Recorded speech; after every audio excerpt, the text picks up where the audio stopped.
자, 오늘은 환란의 시대를 준비하라 살아있는 가정교회 마지막 때 지하교회 세 번째 시간입니다. 세 번째 시간 이제 어떻게 교회를 정말 할 수 있을지 준비하는 방법에 대해서 나눌 텐데요. 우리가 맨 처음에 왜 우리가 지금 이때 교회도 다닐 수 있고 아무런 문제가 없는데 환란의 그 마지막 때를 준비하면서 지하교회를 대비한 어떤 가정교회를 준비하고 또 훈련해야 하는가에 대해서 나눴었고요. 그리고 지난 시간에는 두 번째 시간으로 그 살아있는 가정교회의 특징을 신약교회의 그 모습과 비춰서 알아봤습니다. 자, 그리고 이제 오늘 마지막 이제 실제 편이에요. 정말 내가 가정교회를 하는데 어떻게 해야 될지 그런 방법들에서 함께 나눠보도록 하겠습니다. 자, 오늘 어디에서 어떻게 모일 것인가, 또 누가 교회를 이끌어 갈까, 헌금은 어떻게 할까, 이런 실질적인 내용에 대해서 함께 나눠보도록 하겠습니다. 자, 첫 번째, 어디에서 예배를 드릴 건가? 자, 여러분, 물론 가정에서 예배를 시작할 수 있어요. 우리가 가정교회라고 했죠. 물론 신약교회에서도 각 처소에서 그 예배를 시작했습니다. 그런데 한번 생각해 보세요. 꼭 가정에서만 예배를 드려야지만 그것이 살아있는 가정교회일까? 무조건 가정에서 예배를 드리면 그 가정에서 드리는 예배가 예수님이 신약시대 때 그 부어주신 그 초대교회의 모습을 가지고 있는 것일까? 라는 이런 의문을 가질 수가 있죠. 사실 예배는요, 그 예배를 드리는 장소가 중요하지는 않아요. 우리가 뭐 가정뿐 아니라 일터, 학교, 그 밖에 어떤 곳에서든지 참된 그리스도인들이 모이는 곳이라면 어디에서든지 장소를 초월해서 세워질 수 있는 것이 바로 참다운 교회의 모습입니다. 자, 여러분 제가요, 처음 교회를 다녔을 때 다녔던 그 교회에서는 1년에 한 번 그 주일에 교회로 예배를 드리러 가지 않고 각 소그룹에서 이렇게 예배를 드렸어요. 이제 목장 예배로 드려지는데 이 목장 예배를 드리는 이유가 어떤 전쟁이나 질병, 어떤 급박한 상황, 이런 핍박의 시기가 오면 교회에 갈 수 없을 때 이것을 대비하고 연습하라는 뜻이었어요. 그래서 1년에 한 번은 모두 교회로 예배를 드리러 가지 않고 자기가 속해 있는 목장으로 이렇게 예배를 드리러 가게 됐습니다. 그런데 이 모습을 한번 잘 보세요.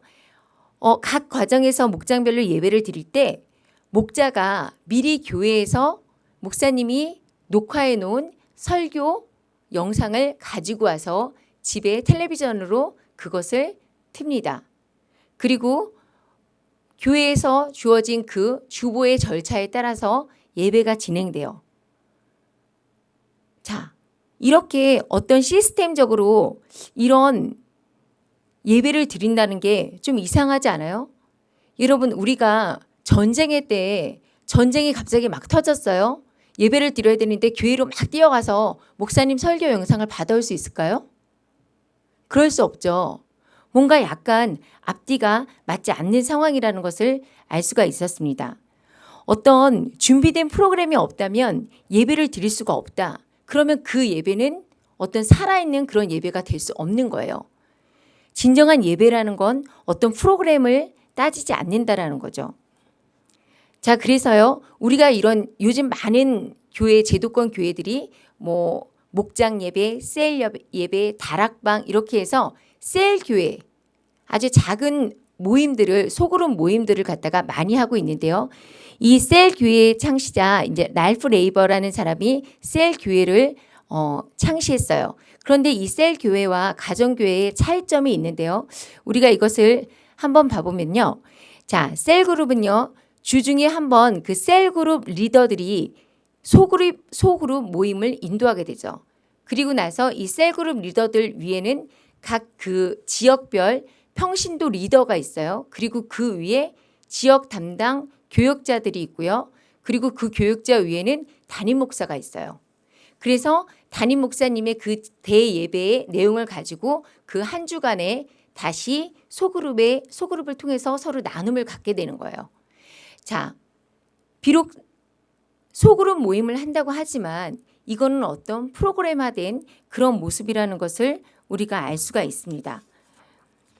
그리고 우리가 그렇게 지향했던 어떤 동등한 평면적 구조가 아니라 수직적 구조라는 것을 알 수가 있어요.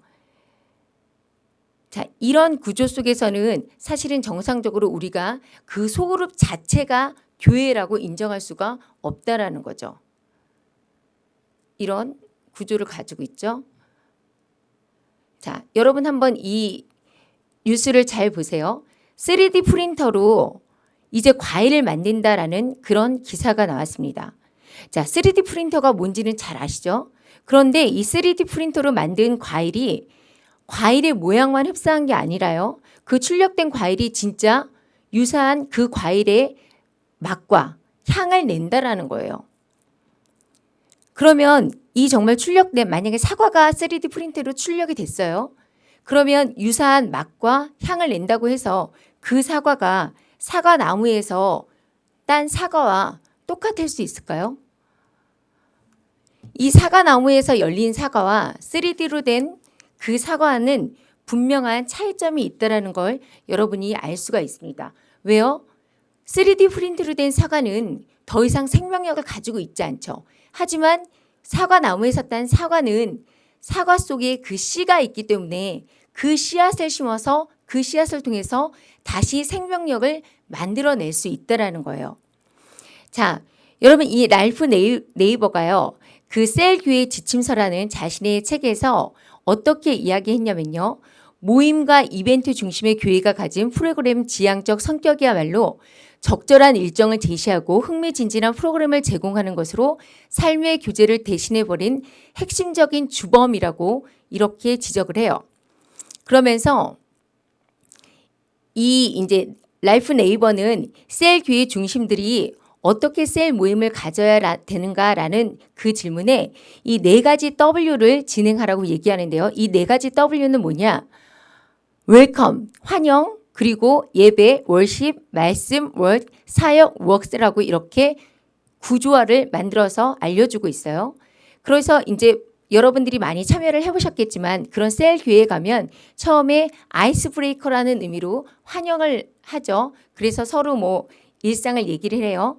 그 다음에 이제 예배는 어떤 묵상이나 독서 같은 거 이렇게 하고 아니면 자신이 다니는 그 교회의 목사님 설교를 가지고 서로 이야기를 하죠. 그리고 이제 찬양을 하고요. 그리고 어떤 그 끝나고 나서 서로 이제 교제의 시간을 갖는단 말이에요. 그런데 여기서 한 가지 약간의 의문점을 이 가정교회라는 책을 쓴 볼프강 짐존이라는 이 사람이 어떻게 지적을 했냐면요. 이 셀 교회가 어떤 프로그램 중심적인 형태가 되지 않기 위해서 탁월한 프로그램을 개발했다면 그렇게 함으로써 셀 교회가 가장 두려워하는 그 프로그램 중심적인 형태가 되어버렸다라는 거예요. 이게 너무나 역설이라는 거죠. 자, 그래서 비슷해 보이지만 전혀 다르다라는 것입니다. 자, 우리가 지금 마지막 때와 그 환란의 때를 대비하기 위해서 준비해야 되는 그런 지하교회의 모습은 사실 가정에서 출발하지만요. 어떤 이런 시스템 속에 있지 않은 교회를 이야기해요. 그래서 비록 장소는 가정이지만 장소의 구속력도 받지 않고요. 어떤 일반 제도권 교회의 그런 모델, 그런 모습도 띄고 있지 않다라는 거예요. 그렇지 않으면 그냥 예배 장소를 어떤 건물에서 가정집으로 옮기는 그런 형태밖에 되지 않는다라는 거죠. 자, 그래서 실제로 여러분 그 초대교회 성도들부터 중세까지 계속해서 이 지하교회가 성장을 했는데 중세 유럽에서 계속된 핍박으로 인해서 지하 동굴을 파고 거기서 교회가 형성이 됐죠. 그리고 또 중세 왈도파는 어떤 자연 동굴에서 함께 모여서 예배를 드렸어요. 그리고 중국은 중국의 지하교회들은 여전히 숨어서 가정교회들이 예배를 드리고 있는 곳이 지금도 많이 있고요. 북한의 지하교회의 모습이 지금 동그란 게 원쳐진 흑백 사진의 모습인데요. 바깥에서 산속에서 예배를 드리는 모습이에요. 이 사진을 찍어서 이 북한의 지하교회 성도들을 고발했어요. 이들이 모두 참수당했어요. 그래서 이 사진이 노출이 된 거예요. 이렇게 곳곳에서 어떤 장소의 구속력을 가지 않고 이 지하교회가 성장하고 있다는 거예요.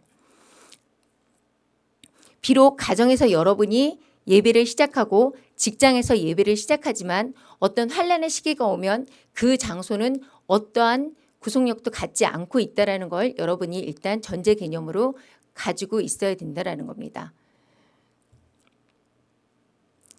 자, 그래서 여러분 그러면 또 얘기해요. 근데 가정교회 하려면 사람이 좀 모여야지 교회를 할 수 있지 않나요? 이렇게 질문하시는 분들을 제가 많이 봤어요. 그러면 교회를 몇 명으로 시작할 수 있을까? 여러분 여기 지금 이 사진에 보이는 이 목사님은요. 리차드 원블란트라는 목사님이에요. 이 원블란트 목사는요. 그 루마니아 공산 정권한테 그 비위를 맞추고 거짓으로 타협하는 종교 지도자들에게 반대했어요. 그들의 의견에 반대하고 어떤 편하게 사역할 수 있는 그런 유혹을 모두 떨쳐버리고 비밀리에 지하교회에서 예배를 드렸어요. 그러다가 그렇게 예배를 드리면서 원수인 그 러시아 군인들한테 복음을 전하게 돼요. 그 러시아 군인들이 복음을 듣고 어떤 사람은 돌아섰지만 어떤 사람이 결국 신고를 해서 결국 감옥에 잡혀가게 됩니다. 감옥에서 14년 동안 온갖 고문을 받아요. 정말 죽음의 문턱까지 갔던 이 원블란트 목사가 그곳에서 이 감옥 속에서도 혼자 독방에 있었어요. 어떠한 소리도 들리지 않았어요.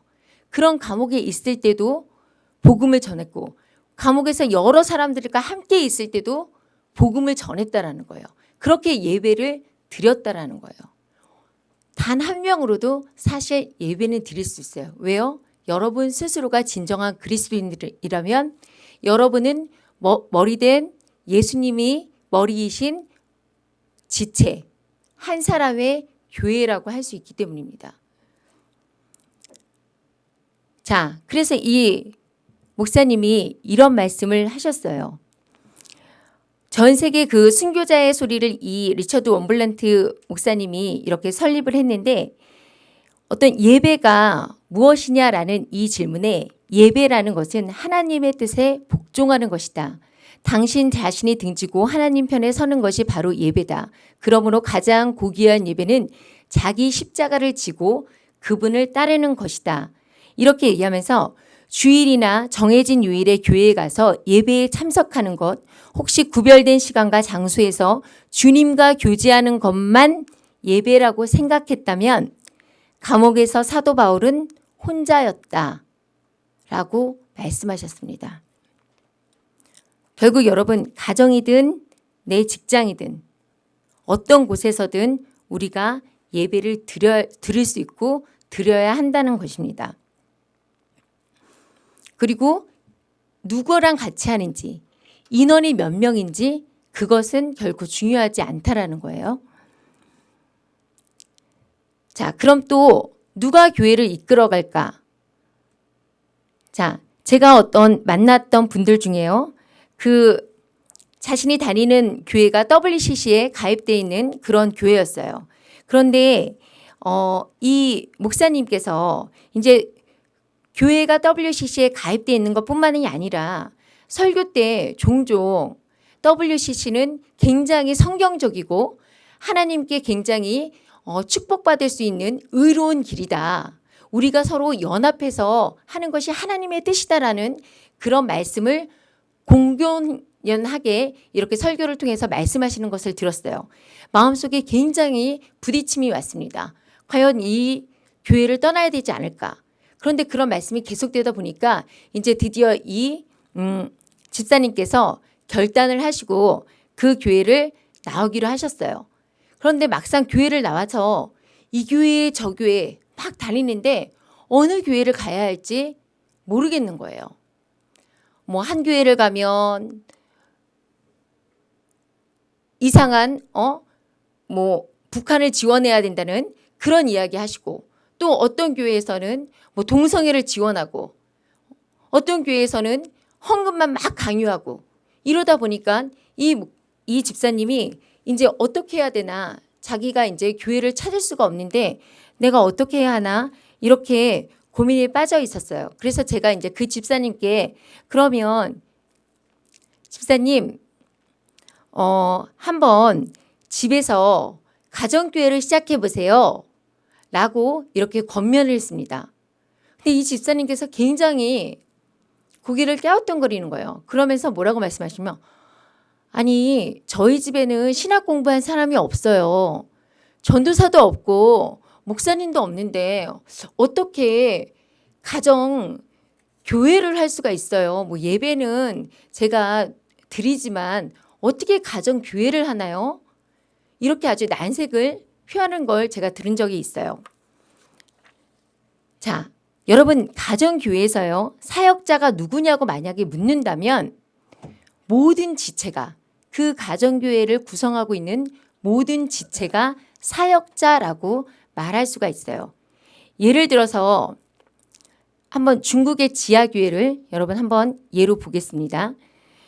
중국이 본격적으로 공산화가 이렇게 시작되면서 중국에 있던 서양 선교사들이 서서히 추방당하다가 이제 문화혁명이 시작됐을 때는 완벽하게 모두 다 쫓겨나가게 돼요. 한 사람의 서양 선교사도 남지 않았다는 게 당시 상황이에요. 그리고 중국 공산당은 이제 중국의 그 감시하에 있는 삼자교회를 만들어서 자신들의 그 설교를 모두 감시하고, 그리고 이제 그 목사들, 그러니까 중국의 사역자들을 모두 개조시키기 시작해요. 그래서 무신론 교육을 시작하기 시작했어요.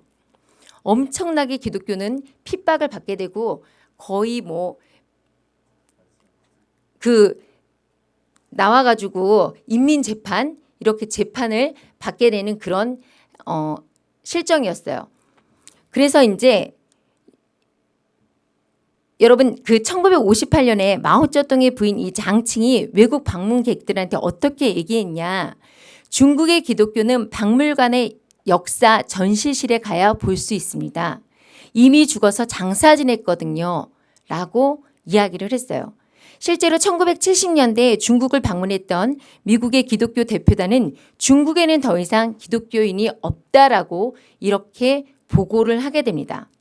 그런데 여러분 어떻게 됐어요? 1998년 이후에 중국의 이제 경제특구 개방으로 그 중국의 지하교회가 조금씩 알려지기 시작을 했는데요. 그랬던 것이 1990년대 정말 수천만 명으로 파악이 됐어요. 그리고 지금은 약 2억 명의 중국 교인이, 그리스도인들이 있다라고 이렇게 통계가 나오고 있습니다. 이게 어떤 해외의 통계가 아니에요.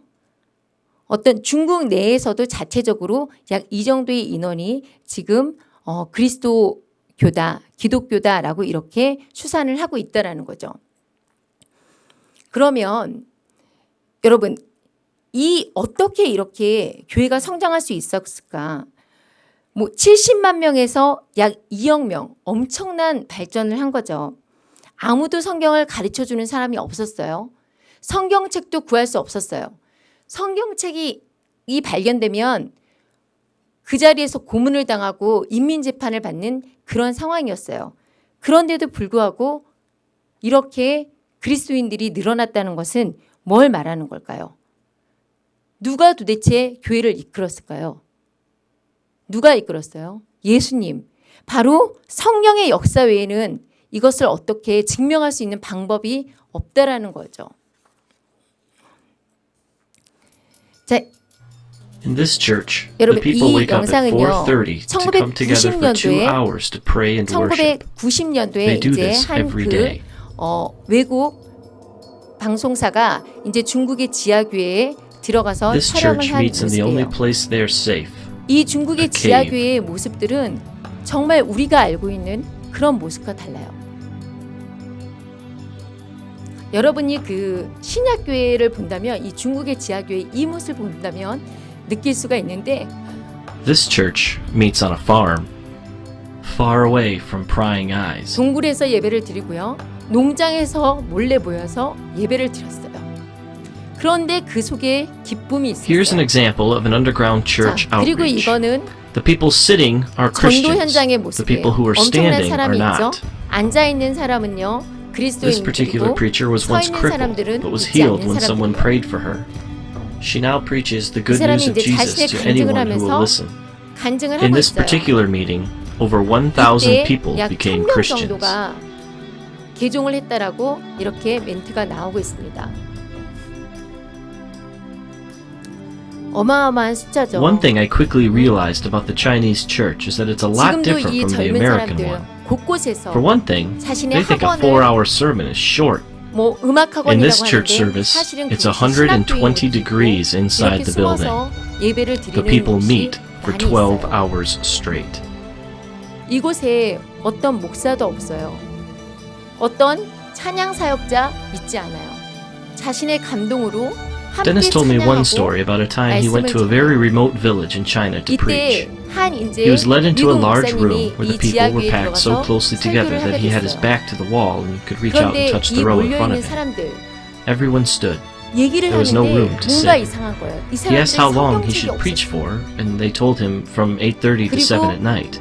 몇 시간 Then they asked him 설교를 if 해달라고 it wasn't too 했더니 much trouble, 아침 could you come back 8시부터 tomorrow 저녁 and preach from 7시까지. 8:30 to 7 그럼 얼마나 again? 자주 쉬어야 되냐 And 이렇게 then, very 물었더니 sheepishly, they asked 그냥 again, 계속해 주세요. if you'd be so 우리에게 kind, 휴식 could you 시간은 come 필요 back 없습니다. the day after that and 그럼 preach 무엇을 from 8:30 설교할까요? to 7? 창세기부터 He 요한계시록까지 asked how often he should take breaks, and they told him not to stop. 성경의 모든 것을 The people will wait. 이야기해달라고 이렇게 Then he asked them 갈급한 what he should preach on. 사람들이에요. Everything, they replied, from Genesis to Revelation. And then it dawned on him. These people 그러면서도 had 이 no 핍박 Bibles. 속에서도 이 중국 지하교회 성도들은 굉장한 감사가 있습니다.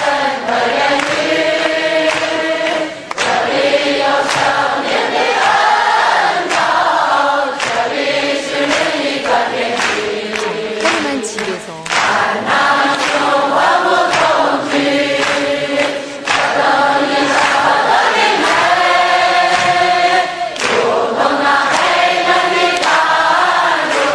지금 찬양하고 있는 진짜는 다윗의 시 13의 찬양이라고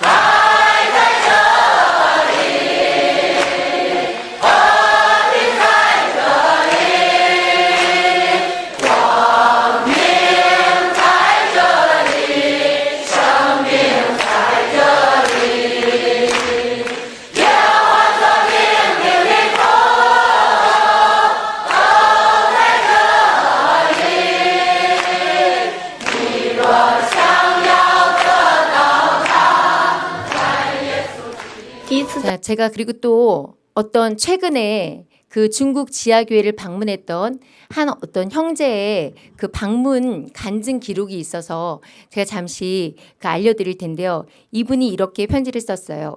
그 방문 간증록이에요. 교회 안에 60에서 70명이 넘을 듯한 사람들이 긴 탁자 4개를 사각형으로 맞붙여 놓고 그것을 가운데 두고 빙 둘러 앉아 있었다. 마침 어느 젊은 여자 한 분이 일어나서 찬송가를 눈물 반 울음 반으로 부르고 있었다. 같이 부르는 형제들의 얼굴에나 이분의 얼굴 모두에 얼굴에 무엇인지 모르는 기쁨과 즐거움이 흐르고 있었다. 무슨 찬송가를 부르기에 일어나 생각이 들었다. 찬송 간증이었다. 찬송가를 부르면서 간증을 하고 있다는 말은 생전 처음 들어보지만 그럴 수도 있겠다 이렇게 그냥 생각을 했다. 찬송가가 끝나자 어느 것은 장엄하고 우렁차게 어느 것은 낮고 속삭이듯 주고받는 시가 계속됐다.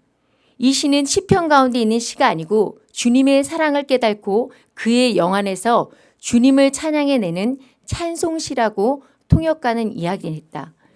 사실 난 그때까지 성경에 찬송시라는 말이 있는지조차 몰랐다. 성경 곳곳에 시와 찬미와 신령한 노래들이 있는 것을 안 것은 한참 나중이었다. 찬송시가 끝나자 기도가 시작됐다. 한 사람이 무릎 꿇고 기도를 하자 한 사람이 또 무릎을 꿇어 앉으며 1, 2분 정도 짧고 간결한 기도들이 줄을 잇듯 계속되었다. 모두 주님의 흐르심을 찬양하고 주님 안에서 하나 되게 하는 그분의 능력과 보살핌에 감사하는 기도들이었다. 증언보언 없는 그렇다고 경건한 단어를 전혀 쓰지 않는 짧고 간단한 일상의 말들로 오늘 이 모임 가운데, 이 집회 가운데 주님께서 들으시고 열어주실 말씀들을 위해서 기도하는 거라고 했다. 집회에는 예배 프로그램이나 절차가 없을 뿐만 아니라 인도하는 형제도 없었다. 주님의 흐르심을 맡긴다. 주님의 흐르심을 맡긴다. 어떤 형식이나 제약도 없다. 누구 하나 상관하는 사람이 없다. 주님이 선포되는 말씀이 열리면 열리는 대로 흐르게 할 뿐이다. 자유함이 있다. 살아 움직이는 흐르는 성령을 볼 수 있었다. 한참이나 정신없이 보고 있는데 옆에 형제가 말을 걸어온다. 나의 관심은 여기 목사가 누구고 어떻게 생겼고 언제 말씀을 시작하고 어떤 메시지를 전달할 거였는데 이 사람은 그런 말을 하지 않고 오히려 한국 교회에 대해서 묻는다. 한국 교회에 대해서 이야기를 해주었더니 이해를 못한다.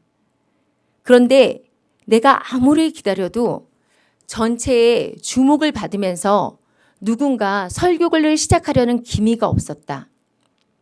이상했다. 단지 한 사람씩 일어나서 짤막하게 주님을 찬양하고 저는 어제 요한복음 3장 3절에서라고 어떤 말씀을 시작하면 약속이나 하듯이 요한복음 3장 3절을 같이 외우고 또 다른 구절을 대면 전체가 같이 그 성경 구절을 외워서 화답한다. 성경의 말씀으로 자신의 삶을 통한 깨달음을 간증하는 것이 계속 이어졌다. 극치는 나중이었다. 어느 정도 말씀과 증거들이 다 나온 듯 싶었을 때 뒤에서 조용히 듣고 있던 몇몇 형제분들이 일어나서 제가 정리하고 싶습니다. 또는 보충하고 싶습니다. 라고 말을 하면서 조금씩 빗나갔던 말씀이나 잘못 증거된 말씀들을 정리해 준다. 간단하게 말하면 전체를 요약해서 오늘 집회에서 나타난 주님을 한 장의 그림으로 그리듯이 정리를 하는 것이다. 또 그것이 모자라다 싶으면 아주 나이 많은 한 형제가 일어나서 다시 그 성경에 나타난 주님을 설명해 주었다. 나는 다시 끝내 궁금하지 못하고 물었다. 여기 목사님은 누구세요? 왜 설교하는 분이 없으세요? 이게 집회의 전부인가요? 그러자 이렇게 대답했다. 우리 중국교회에는 목사라는 것이 없습니다. 단지 우리를 수반하는 어른 형제가 계시는데 우리는 주임 형제라고 부릅니다. 매번 집회도 이렇게 합니다. 그곳에 주임 형제라는 노인은 그곳에서 나이가 가장 많은 분이었다. 교회당을 내가 들어갈 때 교회당 입구에서 신발을 빗물에 젖은 신발 하나하나씩 다 닦고 있었던 분이었다. 나는 그 노인을 보면서 저 불쌍한 노인이 먹고 살 게 없어서 다른 사람 신발을 닦아주면서 연명하고 있구나 이렇게 생각했었다. 그런데 그렇게 생각했던 그 노인분, 그렇게 섬기고 있던 그 노인분이 이 집회, 이 예배 장소에 가장 오래된 85살 된 바로 주임 형제 장로님이었던 것이다. 여러분, 이 간증을 제가 보면서요, 굉장히 그 마음에 그 충격이 있었어요.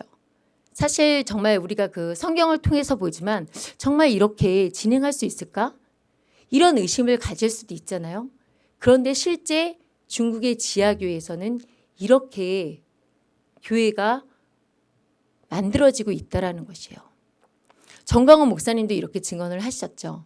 그 중국의 지하교회에 갔을 때 정말 그 공안의 눈을 피해서 7시간 그 차를 타고 뭐 비행기에 내려서 다시 뭐 트레일러 같은 거를 그러니까 막 차를 타고 한 거의 반나절을 갔는데 거기 거의 산 아래에 도착을 했대요. 근데 산 아래에서 경운기 트레일러 같은 아주 드드드드하는 이것을 타고 7시간을 산 꼭대기까지 올라갔다는 거예요.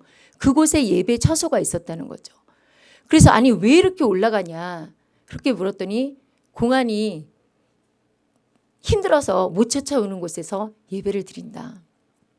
그런데 그 예배의 장소에 모인 사람들이 정말 아침 8시부터 저녁 7시까지 쉬지 않고 말씀을 전해달라고 그렇게 요구를 하더라는 겁니다. 왜요? 이분들은 어떤 이런 그 목사라는 그 개념도 없지만요. 이런 목사님들이 전하는 말씀에 대한 굉장히 사모함이 있다라는 거예요. 우리는 목사님들이 설교할 때 뭐 30분 넘어가면 일단 몸이 꼬이기 시작하죠. 그리고 또 1시간 넘어가면 표정이 굳어져요. 2시간 가까이 된다. 진짜 이거는 답답함 모르시죠? 그냥 나가버리는 경우도 있습니다. 그냥 가버려요. 제가 이제 미국에 있는 저희 부모님께 여쭸더니 30분 이상 하면 쫓겨난다고 그렇게 교회에서 그 목사 쫓겨난다고 그렇게 이야기를 하시더라고요. 그런데 이 중국의 지하교회는 대부분이 새벽 4시에서 6시까지 이 2시간은 항상 함께 모여서 새벽 예배를 또 드린다는 거예요. 대단하죠. 그러면 어떻게 우리가 가정교회를 하면서 운영할 수 있을까? 그건 바로 이 중국의 지하교회처럼 성령의 인도함을 받는 방법이에요.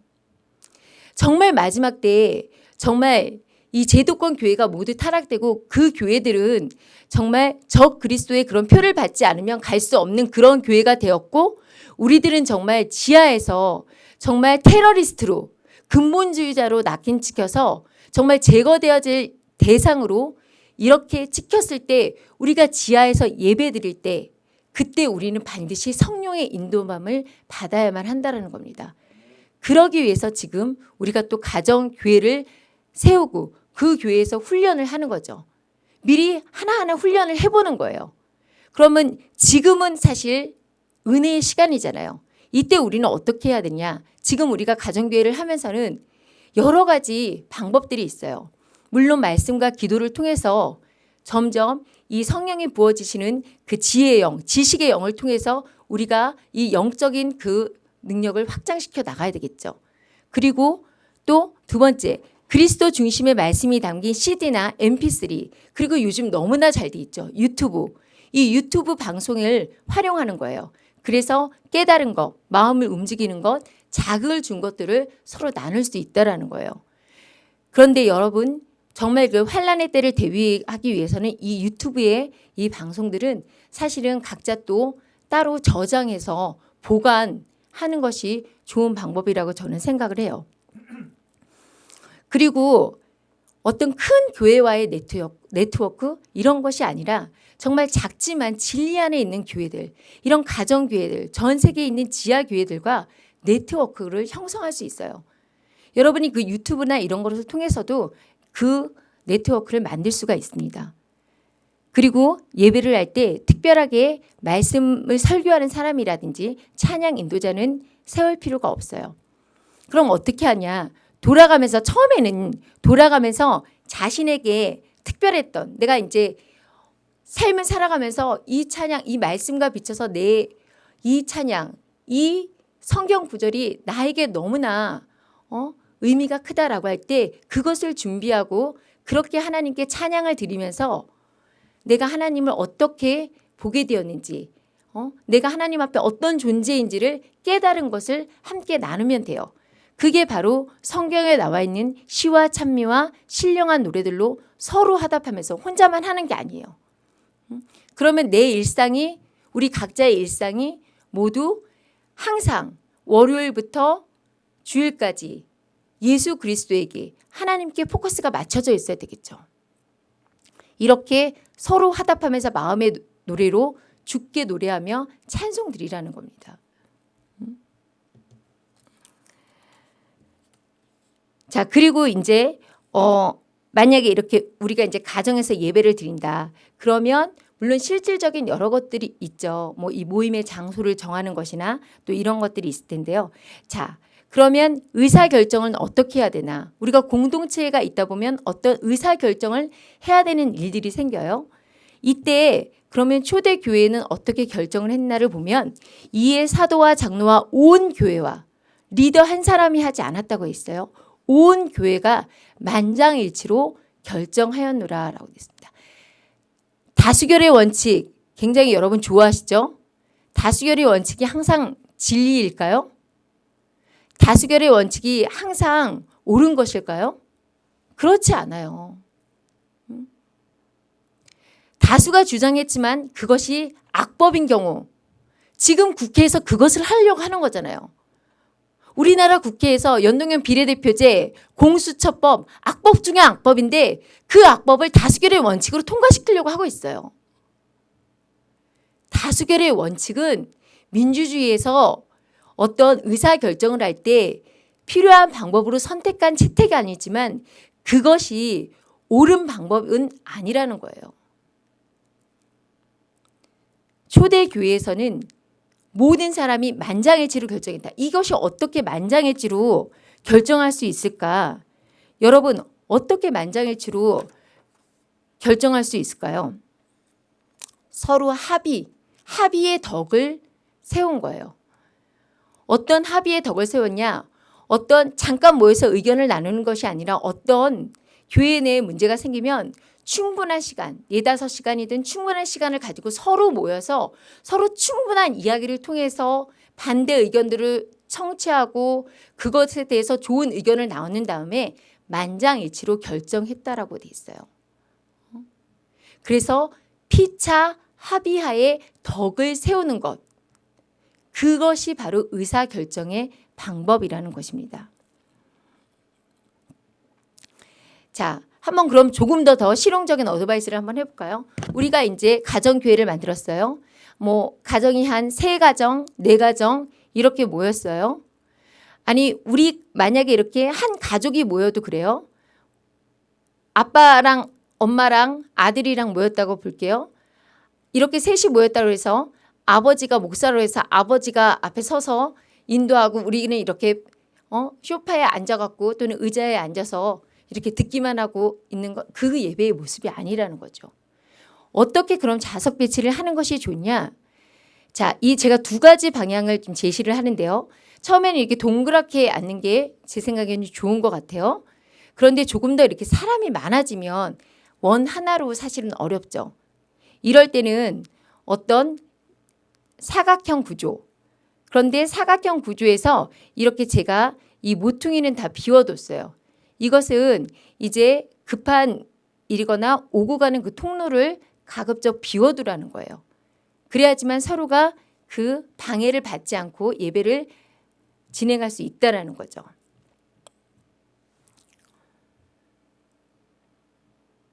자, 그리고 또 뭐 가끔 좀 등한시 되는데 모이는 장소에 뭐 아주 뭐 지하실이나 이런 데서 좀 어려운 상황에서 들을 때는 그런 것들은 다 그런 컨디션은 필요 없어요. 근데 우리가 이제 가정 교회를 한다 하면 뭐 환기라든지 온도 이런 세심한 부분도 신경을 쓸 필요가 있겠죠. 자, 그다음에 이게 굉장히 중요해요.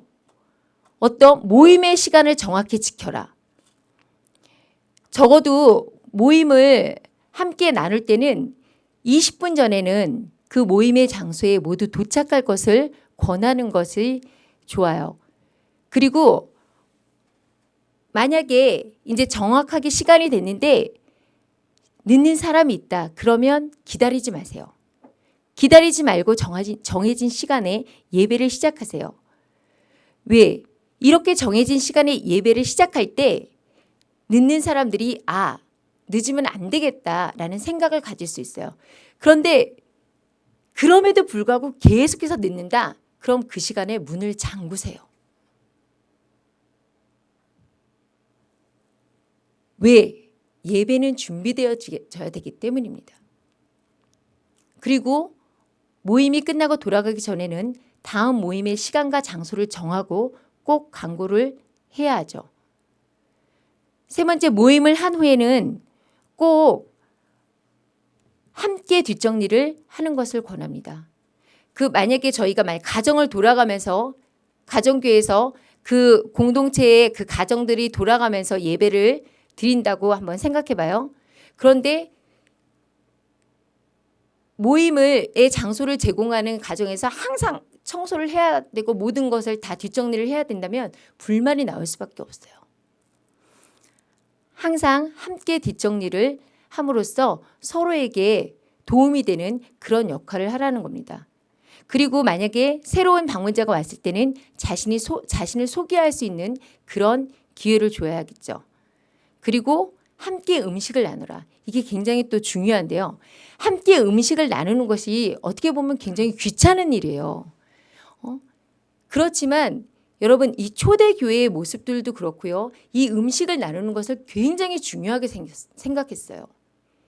이것이 바로 주의 만찬이에요. 함께 식사를 하면 가족의 이론을 결속시키는데 어떤 도움을 주고요. 그리고 이렇게 함으로써 내가 왜 먹는 가운데 서로 이렇게 정든다고 그러죠. 그래서 내가 이 가정에 또는 이 공동체의 어떤 진정한 가족이구나 이런 것을 깨달을 수 있다라는 겁니다. 그리고 당연히 예수 그리스도를 본받는 삶을 다 공동체의 요원들이 지향을 해야 되겠죠. 그리고 한 가지 더요. 모임의 장소를 제공하는 사람들이 어떤 그곳에서 모일 때 어떤 규칙을 얘기를 하잖아요. 저 방에는 들어가지 마세요 하면 그 규칙들을 꼭 지켜줘야 된다는 거예요. 그 규칙을 이렇게 존중해 주는 것이 굉장히 중요하죠. 자, 그러면 이제 우리가 가정교회를 하다 보면 헌금을 내게 되겠죠. 이 헌금을 어떻게 사용할까라는 것입니다. 자, 이 헌금을 어떻게 사용해야 할까요? 자, 여러분 이제 성경에 이제 11조와 첫 열매에 대해서 나오는데 이 성경에 기록된 11조는요. 하나님을 사랑하고 경외하는 것을 배우기 위한 것이었고요. 또 하나님의 은혜 안에 있다는 것을 감사하기 위해서 구별해서 드렸던 거예요. 하나님의 절대 주권, 나의 모든 소유가 하나님의 은혜로부터 왔다는 그 절대 주권을 인정하는 거죠. 그리고 또 어떻게 해요? 이 11조와 첫 열매를 내므로써 이웃사랑을 실천하는 것이었어요. 그리고 어떤 구약시대에는 레위인들이나 제사장들, 그러니까 성전 봉사자들에 대한 책임과 보상이었죠. 자, 이런 것들이었는데 그러면 이 구약의 11조를 한번 보면요. 아브라함의 11조, 이 아브라함이 멜기세덱을 만나서 자신의 10분의 1을 드렸어요. 그리고 야곱이 또 베렐에서 자신의 11조를 서원했죠. 그리고 이 레위기와 민수기의 이 11조가 12지파에서 그 땅을 받지 못한 레위인들을 위한 11조라고 이렇게 이야기를 하고 있습니다. 그리고 이 레위인들의 11조 중에서 또 제사장들한테 드리는 그런 11조가 있었어요. 그리고 자신의 가족과 즐거움을 위한 11조도 있었어요. 이게 되게 특이한 건데 하나님 앞에서 즐거워하라는 거예요. 함께 나누라는 거예요. 너와 내 권속이 함께 먹고 모두 즐거워하라고 이렇게 말씀하고 있습니다. 이것이 이제 구약의 11조의 쓰임들이에요. 그리고 또 구제에 대한 11조가 있었고요. 왕에게 바치는 그런 11조도 있었어요. 자, 그리고 나서는 이 구약의 11조가 이제 역대와 말라기 그리고 느헤미야에 이렇게 나오고 있습니다. 그러면 신약의 11조는 사실은 이제 바리새인을 책망할 때 그때 이제 이 11조가 나오는 것을 알 수가 있고 히브리어가 이제 믿음의 사람들을 이야기할 때 또 아브라함의 11조라고 해서 이렇게 증거하고 있는 것을 볼 수가 있어요. 그러면 그 신약에서는 이 두 군데밖에 이 11조가 나와 있지 않은데 어떻게 헌금을 드렸냐? 연보예요. 연보. 그럼 이 신약의 연보가 어디에 사용되어져 왔냐 보면은 첫 번째 교회 안에 과부와 고아를 구제하는 데 사용을 했어요. 그래서 매일 구제했다고 나와 있고요. 여기 야고보서 1장을 보면 고아와 과부를 환난 중에 돌보았다라고 말씀하고 있습니다. 그리고 두 번째 교회 안에 성도들의 필요를 채웠어요. 사도행전을 보면은 자신의 재산과 소유를 팔아서 각 사람의 필요를 따라 나눠 주었다고 돼 있죠. 그 필요를 채웠다라는 거예요. 그리고 세 번째로는 전교와 선교에 이렇게 쓰여졌는데요. 어떤 영혼 구원을 위해서 쓰여졌다라는 거예요. 이게 이제 다른 지역의 교회를 섬겼던 거죠. 예루살렘 교회를 위해서 이 고린도 교회에서 이렇게 연보를 마련했다라는 것을 우리가 알 수가 있습니다. 그런데 이 연보, 이 헌금을 어떻게 해야 하냐? 성경은 뭐라고 말씀하고 있느냐? 정한 대로 인색함이나 억지로 하지 말라라고 이렇게 말씀하고 있습니다. 우리가 헌금을 보냄으로써 그들로 하여금 우리가 이렇게 선교를 하고 전도하는데 이 헌금을 사용함으로써 그들이 이것으로 말미암아서 하나님께 감사하게끔 하라라고 이렇게 말씀을 하고 있어요. 그리고 또 그러니까 성도 간의 교제, 성찬의 공동 식사 비용으로도 이 헌금을 사용했어요. 집에서 떡을 떼며 기쁨과 순전한 마음으로 음식을 먹고 라고 이렇게 되어 있죠. 그리고 어떤 그리스도인이 성장하는데 이 연보가 필요하다라는 거예요. 왜요? 하나님의 주권을 인정하고 감사함을 배우는 거죠. 이렇게 헌금을 드림으로써요. 자, 이렇게 그런데 지금 이렇게 정리를 해보면요. 자, 교회 안에 우리 그 공동체 안에 궁핍한 자들, 그러니까 고아나 과부에 대한 구제라고 되어 있고요. 그리고 교회 안에 성도들의 필요, 의식주를 채웠다고 되어 있고요. 영혼 구원, 그리고 애찬, 가르침이 있는데 그러면 요즘 그 큰 교회들 일반적으로 교회에서 이 헌금을 어떻게 사용하냐? 또 헌금 봉투가 너무 많아요. 건축 헌금, 작정 헌금, 감사 헌금, 하여튼 굉장히 많더라고요. 그런데 여러분 봐보세요. 그런 헌금으로 무엇이 어떻게 사용되냐? 교회 건물 대출 이자로 사용돼요. 그리고 여러 가지 요즘은 교회에서 프로그램을 굉장히 많이 하죠. 축제 굉장히 많이 해요. 이런 축제를 하는 비용으로 또 사용되어지고요. 교회 내에 단합대회라고 해갖고 체육대회, 장기자랑 저도 예전에 영화 보러 갔었어요. 교회에서 교회 비용으로. 그런 비용들을 다 이 헌금으로 사용한다라는 거예요. 그리고 특히나 이 교회에서 재테크를 해요. 주식 투자도 하고요. 부동산도 하고. 있을 수가 없는 이야기죠. 그리고 여러분 북한 돕기 헌금, 북한의 지하교회 돕기 헌금, 그리고 또 어떤 WCC 단체를 지원하는 그런 헌금도 개별적으로 이렇게 걷는 교회들이 많이 있어요. 저도 예전에 그 제도권의 교회, 큰 교회에 다닐 때 저 역시도 북한 지하 교회를 위한 그 헌금을 냈던 그런 기억이 있는데요. 여러분, 잘못된 헌금은요. 그러니까 헌금이 굉장히 잘못 사용되어지고 있다는 것을 지금 이 성경을 통해서 알 수가 있습니다. 분명히 성경에는요. 교회 안의 구제와 교회 안의 성도들을 먼저 챙기라고 돼 있어요. 근데 사실 교회 안의 성도들을 챙기기보다는 교회 안의 성도의 구제헌금은 대부분 5% 미만 이렇게 사용될 거예요. 많이 사용하는 그런 교회들이 대부분 그 외의 것으로 사용된다는 것을 알 수가 있는데요. 여러분 북한 지원 헌금 같은 경우에는요. 여러분 강도 맞은 그 불쌍한 사람을 돕는 게 아니라 강도를 돕는 격이에요. 여러분 북한의 그 지하교회를 돕는다고 해가지고 그 지하교회로 돈이 가나요? 지하교회 사람들 보기만 하면 모두 다 정치범 수용소로 끌려가는 판국에 북한에서 지하교회 사람들한테 그 헌금 들어온 거를 갖다가 주겠어요? 말도 안 되는 생각이잖아요. 그럼 봉수교회나 칠골교회, 북한에 있는 그 봉수교회나 칠골교회가 정상적인 북한교회인가요?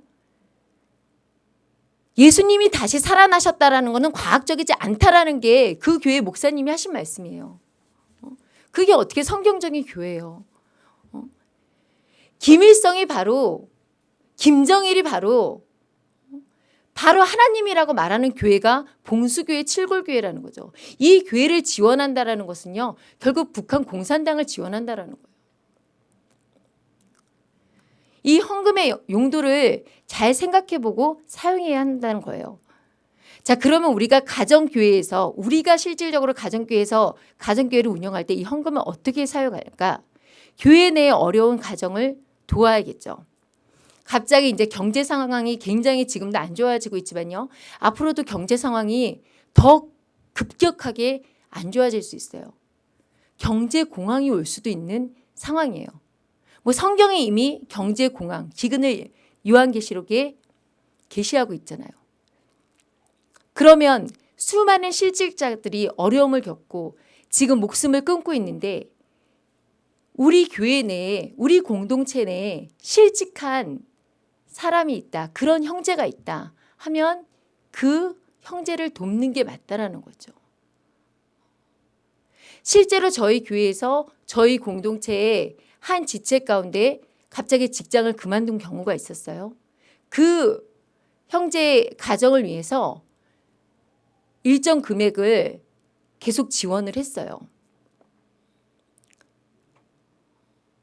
이것을 국가에서 뭐 실직 고용보험 이런 걸로 지원을 하는데 사실은 이것이 교회에서 해야 한다라는 거예요. 내가 쌀 두 가마니가 갑자기 가을에 들어왔어. 시골에서 보내줘서 그러면 한 가마니를 줄 수 있다라는 거예요. 그리고 공동체 내에 갑자기 병이 들었거나 갑자기 뭐 고아가 생겼다거나 하면 이 가정을 도와야 된다라는 거예요. 그리고 우리가 가정 교회를 할 때 우리가 굉장히 그 함께 음식을 먹는 것이 중요하다고 했죠. 그러면 잘 사는 그런 가정에서는 잘 사는 그 멤버한테는 그것이 문제가 되지 않을 수 있어요. 그런데 그 공동체의 구성원 중에서 나는 이 음식을 섬기는 게 물론 말은 라면도 괜찮아. 우리 라면 한 끼 끓여 먹어도 괜찮아요. 이렇게 얘기하지만 이게 굉장히 심적인 부담으로 올 수 있단 말이에요. 이럴 때 일정 부분 같이 헌금을 사용할 수 있다라는 거예요. 물론 그 지체에게 어떤 다른 방법을 줄 수도 있죠. 음식을 같이 싸갖고 다닌다든지 여러 가지를 생각할 수 있는 거예요. 그리고 이제 목사나 전도사가 이제 가정교회마다 없잖아요. 그러면 우리가 이제 앞으로 세계적으로 이제 미국에서는 많이 늘어나고 있는데 이 순회 사역자들이 생겨나게 돼요. 바울이 순회 사역자였어요. 순회 사역자는 교회를 세우는 사람이에요. 그러면 이 사람들이 이렇게 왔을 때 그 사람들은 이렇게 계속해서 돌아다니기 때문에 어려울 수 있죠. 이 사람들에게 헌금을 할 수 있다라는 거예요. 그리고 정말 살아있는 그 가정교회들은 어떻게 해요? 숫자가 계속 증가하죠. 그럼 그 많은 숫자들을 우리가 한 가정에서 한 공동체에서 계속해서 안고 있지 않아요? 배가시켜죠. 그것을 바로 교회 개척이에요. 다시 또 다른 정말 생명력이 있는 가정교회를 만들어가는 거예요. 이럴 때 또 이 헌금을 사용할 수 있다라는 거예요.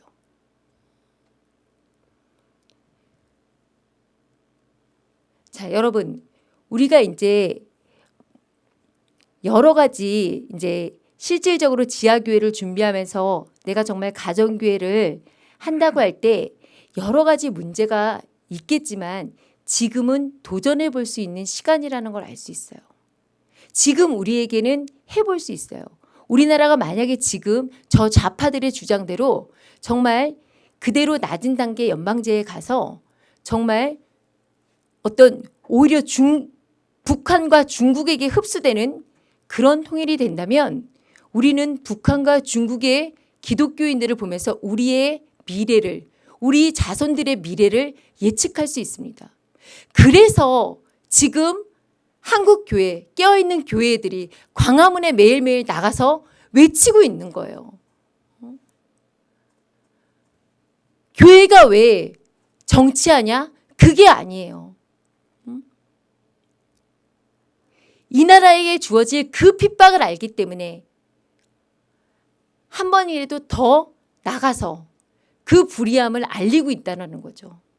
하나님께 간구하고 있다는 거죠. 행동하고 있다는 거예요. 그럼 이런 핍박이 올 때 우리가 분명히 핍박이 오니까 이렇게 준비를 하는 건데 여러분 실수는 계속 할 수 있어요.